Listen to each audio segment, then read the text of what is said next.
Hello, everyone.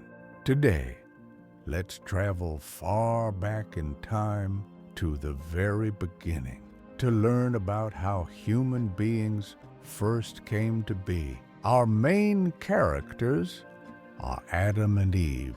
They are the first people. Their story is not just old, but meaningful even today. In the beginning, God created the whole world. Sky, the land, the sun and moon, animals and trees, and finally, God formed a man from the dust of the ground, Adam. God saw that it wasn't good for Adam to be alone.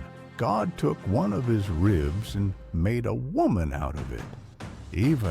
Adam and Eve lived in the beautiful Garden of Eden. God gave them everything they needed, but said, "Do not eat from the tree of the knowledge of good and evil." But one day, a strange creature appeared in the garden. It was a serpent, and it was very clever.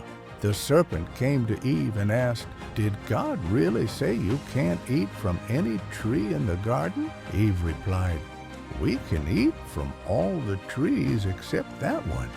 If we eat or even touch it, we'll die." The serpent laughed and said, "You won't die. God just doesn't want you to be like him." Knowing good and evil, Eve looked at the fruit. It looked delicious, and it seemed like it could make her wise. So she took a bite. Then she gave it to Adam, and he ate it too. Suddenly, their eyes were opened. They realized they were naked and felt ashamed. They quickly sewed fig leaves together to cover themselves and hid when they heard God walking in the garden. God called out, "Where are you?" Of course, he already knew what had happened. God said, "Did you eat from the tree I told you not to?" Because of their choice, Adam and Eve had to leave the Garden of Eden. That's when sin, pain, and death entered the world. Their close relationship with God was broken. But wait, this isn't just a sad ending. Even though they disobeyed, God didn't leave them alone. He made clothes for them, and he gave them a promise. One day, someone would come to defeat evil and fix what was broken. That promise was fulfilled through Jesus. Friends, this story is more than just something from the past.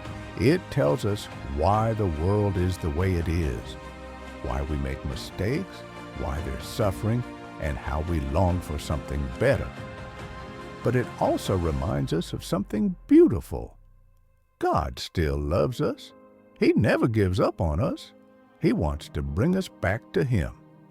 So today, as we think about Adam and Eve, let's remember that our choices matter. But so does God's grace and his plan to make things right again. See you in the next story. Bye for now.